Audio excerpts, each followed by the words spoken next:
네, 안녕하세요. 한재영 파트너입니다. 오랜만에 영상으로 찾아뵙는 것 같은데요. 오늘은 이 시장 반등 시에 꼭 봐야 될 업종이 하나가 있죠. 바로 제약바이오입니다.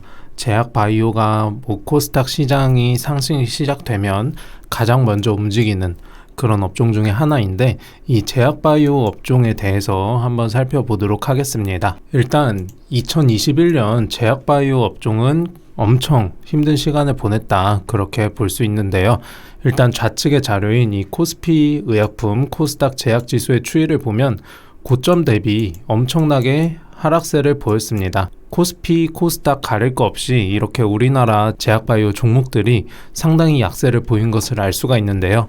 일단 이렇게 약세를 보이게 된 이유는 금리 인상과도 관련이 있을 수가 있고, 금리 인상 가능성에 좀 성장주들이 위축되는 그런 1년이었잖아요. 그래서 이 금리 인상 성장주 대표적인 성장 업종인 이 제약바이오가 좀 부진한 시간을 보냈다, 그렇게 해석을 할 수가 있겠고, 그리고 이 오른쪽 자료 S&P 헬스케어 지수 추이를 한번 살펴보면 이 S&P 헬스케어 지수는 그래도 이 지수와 조금은 연동되는 흐름을 보이면서 우리나라 대비해서, 우리나라 제약 바이오 업종 대비해서 상당히 어느 정도의 성과를 가져갔어요. 근데 이 둘의, 이 미국과 우리나라의 차이가 바로 무엇일까요? 뭐냐면 바로 이 코로나와 관련이 깊습니다. 코로나와 관련이 깊은데, 진단키트 외에 미국의 경우에는 화이자에서 경구용 치료제, 그리고 백신도 있죠. 이렇게 코로나 관련돼서 직접적인 성과를 냈던 게 바로 미국입니다. 반면에 우리나라의 경우에는 코로나 관련돼서 이렇게 직접적인 성과를 기록하지는 못했죠. 백신이나 치료제 중에서 현재 많은 기업들이 개발 중에 있는 상황이지만 아직까지는 직접적인 성과를 낸 기업은 없다, 그렇게 생각을 하시면 되겠습니다. 그래서 이 코로나 관련돼서 2021년에는 이 코로나 관련돼서 직접적인 성과가 있는 그런 기업들의 자금이 엄청나게 유입되고 관련 주들의 주가 상승이 눈에 띄는 그런 1년이었어요. 근데 우리나라의 경우에는 그런 기업들이 없으니까 자금 유입도 적었고, 그리고 이 코로나 관련돼서 직접적인 성과가 없었기 때문에 대형 제약사들의 주가가 하락세를 보였고, 그리고 나머지 기업들도 아무래도 전체적인 투자 심리에 영향을 받다 보니까 조금 동조화되는 모습을 보이면서 상당히 아쉬운 1년을 보냈습니다. 자, 앞에서도 잠깐 말씀드렸지만 코로나 관련된 문제가 있었고, 또 다른 문제들 한번 살펴보도록 할게요. 일단 왼쪽 자료는 팬데믹 이후에 임상 지연 추이에 관한 자료입니다. 코로나 팬데믹 이후에 임상 시험이 엄청나게 지연이 많이 된 것을 알 수 있어요. 왜냐하면 임상은 어쨌든 환자가 모집이 되어야 진행을 하는 건데, 코로나 팬데믹 때문에 이 환자 모집에서 상당히 어려움을 겪으니까 임상이 지연된 것은 당연하겠죠. 근데 이 임상이라는 거는 결국에는 이 바이오 업종들의 주가 상승 모멘텀이 되곤 합니다. 근데 이게 임상이 지연되니까 상승 모멘텀이 더 이상 존재하지 않았던 그런 시기가 되었겠죠. 그리고 이 헬스케어 업종들의 악재가 계속해서 나왔어요. 이 오스템 임플란트 횡령 이슈가 있었죠. 그리고 안트로젠은 임상 3상에 실패를 했고, 그리고 셀트리온 그룹도 이 분식회계 논란에 휩싸이면서 조금 전반적으로 제약바이오 업종 내의 투자 심리가 크게 얼어붙었다, 그렇게 보시면 되겠습니다. 자, 근데 이렇게 대외적이거나 대내적인 상황에도 불구하고 제약바이오 기업들이 가진 그 펀더멘탈은 전혀 이상이 없었는데요. 일단 왼쪽 자료 먼저 보겠습니다. 한국의 신약 개발 점유율 추이를 보면요, 2006년에는 3% 수준이었지만 2021년에는 2배 가까이 성장세를 보였어요. 뭐냐면 이 신약 개발에 있어서 우리나라가 차지하는 그 비중이 높아졌다는 겁니다. 그만큼 우리나라 바이오 기업들의 경쟁력이 글로벌에서, 전 세계에서 인정받았다, 그렇게 볼 수가 있겠죠. 그리고 이 국내 바이오 벤처 영역별 투자 금액 한번 보시면, 시기가 지난 자료긴 하지만 21년 1분기의 자료를 보시면 바이오 의료 쪽으로 벤처 캐피탈의 자금이 크게 유입이 된 것을 알 수가 있죠. 바로 이 제약바이오 있어서 제약바이오 기업들에 대한 이 투자는 계속 진행이 되었다는 겁니다.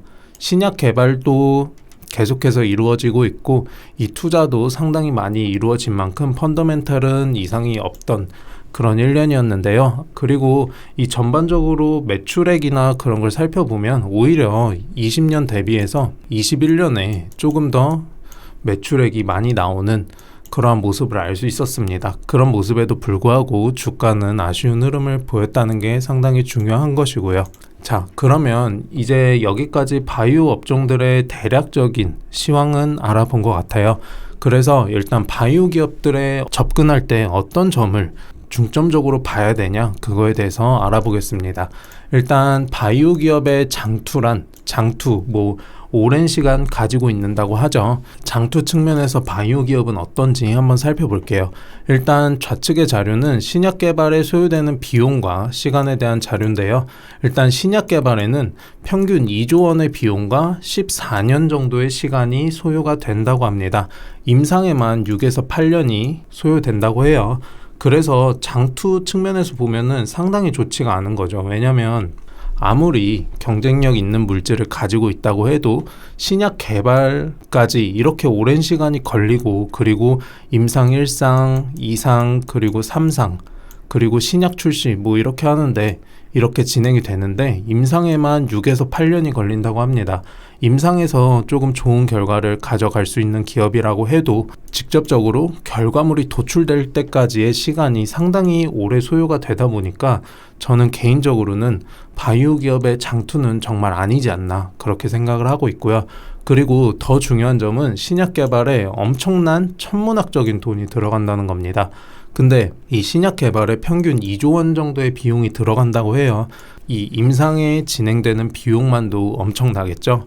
근데 이만큼의 금액을 과연 우리나라 바이오 기업들 중에서 감당할 수 있는 기업이 얼마나 될까요?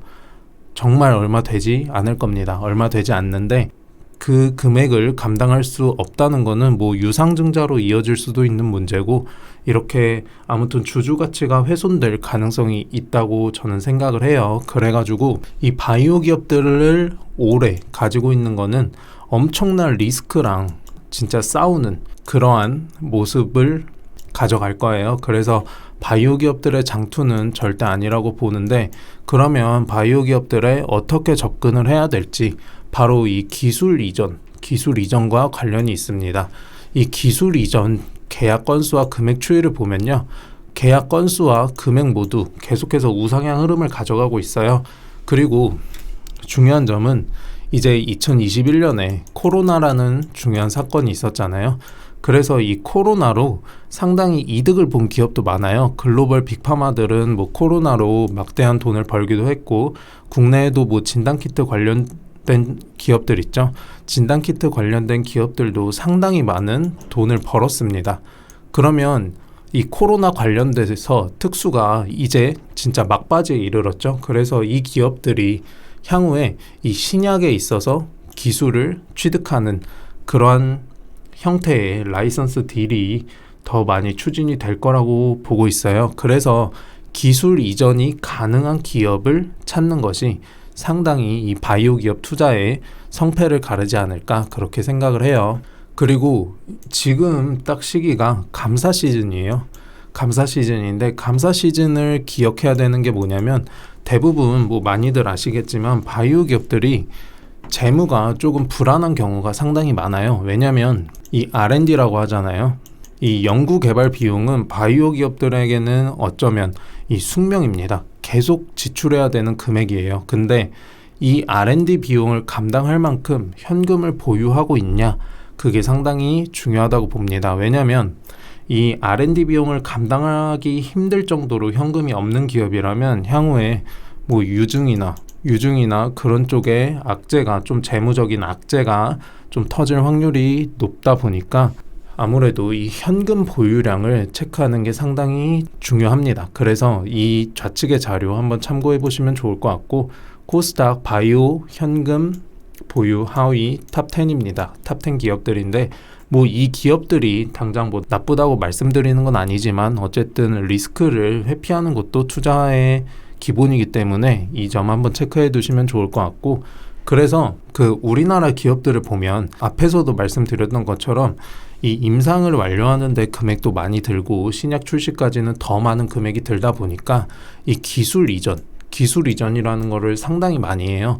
근데 이 기술 이전에는 포인트가 있습니다. 포인트가 뭐냐면 이 신약 개발에 있어서 진짜 효능이 뛰어난 물질이면 전임상이라고 해요. 이 전임상 단계에서 기술을 수출하는 라이센스 아웃을 하는 그런 기업들도 있고요. 근데 대부분의 기업들은 일상에서 이상, 이 시기에 기술 수출을 되게 많이 합니다. 기술 이전을 많이 하는데, 그래서 내가 투자하려는 바이오 기업의 파이프라인이 임상이 몇 상인지 확인하는 것도 정말 중요하다고 생각을 해요. 그리고 바이오 기업들은 아무래도 임상 이상쯤에 그 신약에 대한 가치가 최고조에 이르니까 이 점도 한번 체크해 두시면 좋을 것 같아요. 그리고 이 자료는 22년에 기술 이전이 예상되는 파이프라인인데 이것도 한번 투자에 참고해 보시면 좋을 것 같아요. 자, 그러면 투자 전략을 마지막으로 총정리하고 영상 마무리하도록 하겠습니다. 어떤 거에 금지를 하라고 했죠? 바로 장기 투자는 절대 안 된다, 그렇게 말씀을 드렸습니다. 왜냐하면 이 신약을 개발하는 거에 있어서 엄청난 시간과 돈이 들어갑니다. 근데 이 기간 동안 신약이 임상에 무조건 성공할 것이라고 장담도 할 수가 없어요. 그래서 바이오 기업들의 장투를 하는 거는 엄청난 리스크를 짊어지는 것이라고 말씀을 드렸죠. 그리고 이 두 번째로 임상 이상을 기억을 하자, 그렇게 말씀을 드렸습니다. 왜냐하면 기술 이전을 할 때 임상 이상 때가 그 신약 후보 물질의 가치가 제일 높을 때입니다. 그래서 대부분의 바이오 기업들이 임상 1상과 2상 사이에서 기술 이전을 많이 한다는 점 한번 체크해 두시면 좋을 것 같고, 그리고 마지막으로 현금 보유량, 현금이 많을수록 좋다, 그렇게 말씀을 드렸어요. 왜냐하면 바이오 기업들은 어쨌든 지속적으로 연구 개발 비용에 돈을 쓸 수밖에 없어요. 왜냐하면 신약을 개발한다는 게 그렇잖아요. 지속적으로 연구를 해야 됩니다. 근데 이 연구를 할 때 필요한 금액이 충분한지, 내가 바이오 기업에 투자를 할 때 연구 비용을 감당할 수 있을 정도로 현금이 충분한지 체크해 두시면 아무래도 이 유상증자나 이런 거에 좀 대비할 수 있기 때문에 한 번씩들 체크해 두시면 좋을 것 같습니다. 지금까지 내용이 유익하셨다면 라이브 경제TV 좋아요와 구독 한 번씩 눌러주시고요. 그리고 아무래도 시장이 어렵고, 그리고 앞서 말씀드렸던 것처럼 이렇게 바이오 기업에 투자를 하는 데 있어서 아무 기업에나 투자를 하게 되면 엄청난 손실을 가져갈 수밖에 없습니다. 왜냐하면 워낙에 리스크가 있는 그런 업종이기도 하고, 투자를 하는 데 있어서 리스크가 큰 업종이기도 하고, 그러니까 확실한 정보나 뭔가 상세하게 공부하면서 확실한 투자를 하고 싶으신 분들은 이 번호로 투자놀이 또는 한재웅이라고 문자를 보내주시면 같이 공부하고 이렇게 여러 정보 공유하면서 투자하실 수 있을 테니까 많은 관심 부탁드리겠습니다. 다음에는 더 유익한 내용으로 찾아뵙도록 하겠습니다. 시청해 주셔서 감사합니다.